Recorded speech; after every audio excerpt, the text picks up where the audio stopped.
Hello everyone. Today our speaker, Liliana Minton, agricultural economist and editor Sulfuric Acid at Argus Media. Hello Liliana. Hi Marina, how are you? And my first question will be, what is El Nino and why do we care so much about it? Well, El Nino is the unusual warming of the Pacific Ocean, and we care so much about it because it can change rainfall patterns. It can cause dry weather in areas across the world, and all of that is important because it can affect crop production, and ultimately it can impact supply of crops and affect also food security in certain countries like Africa.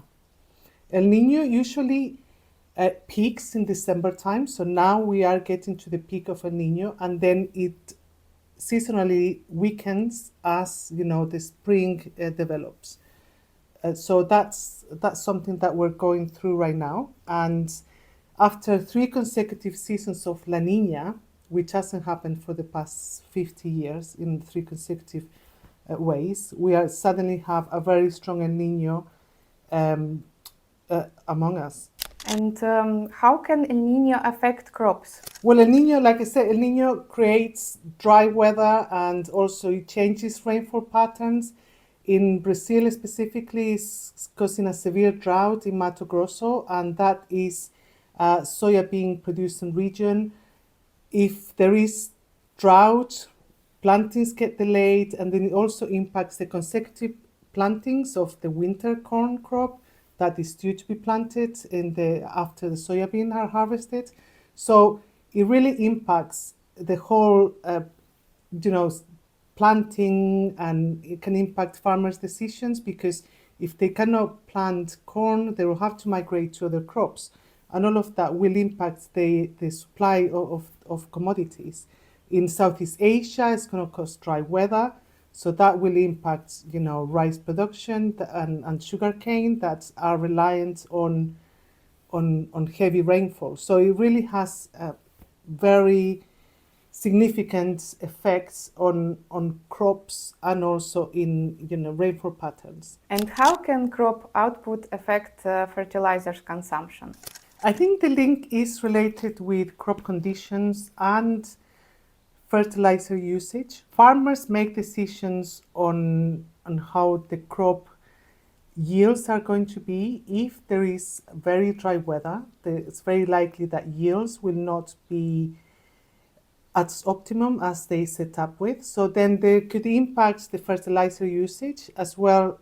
Also, they could migrate to other crops. So that means different fertilizers use or different application or a potential fertilizer altogether. For example, soybeans, they use phosphates. If they move to cotton, that's another different fertilizer use or different application rate. So it can impact the level of fertilizer usage and also the farmer's decision to purchase fertilizers.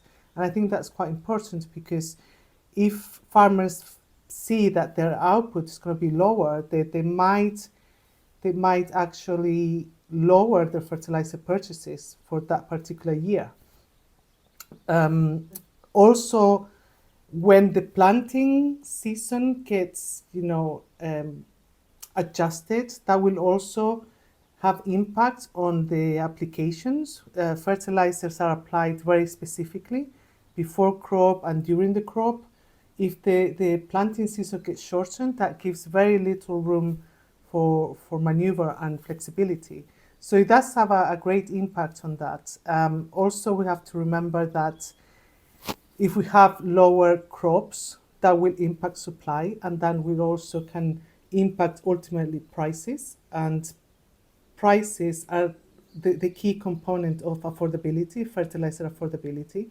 So it's all interrelated. When we have high crop prices, for example, if we got lower soybean production, we might get higher soybean prices. That will impact the affordability from farmers because they'll get more for the crop.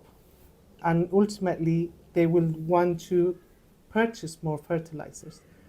But again, this is delayed. There is always a delay because crop prices for example, the planting just now, the farmer already made that buying decision. So the decision will impact the next season.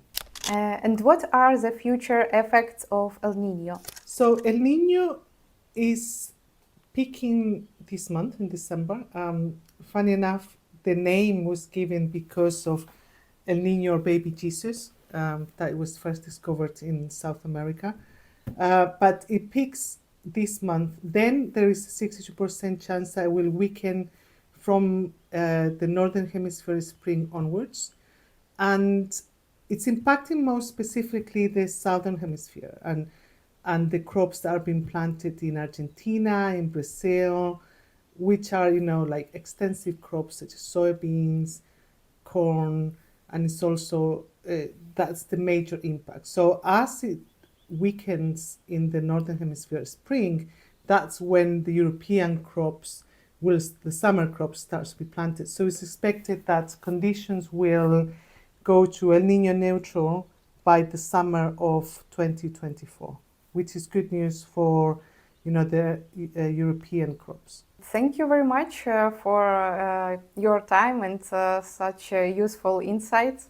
Thank you, Marina. We can talk about more later as, the next couple of months once we know what's happened with El Niño. And if we're going to get a La Niña, in the next season or not. Hope to see you in our next interview. Bye-bye. Thank you. Bye-bye.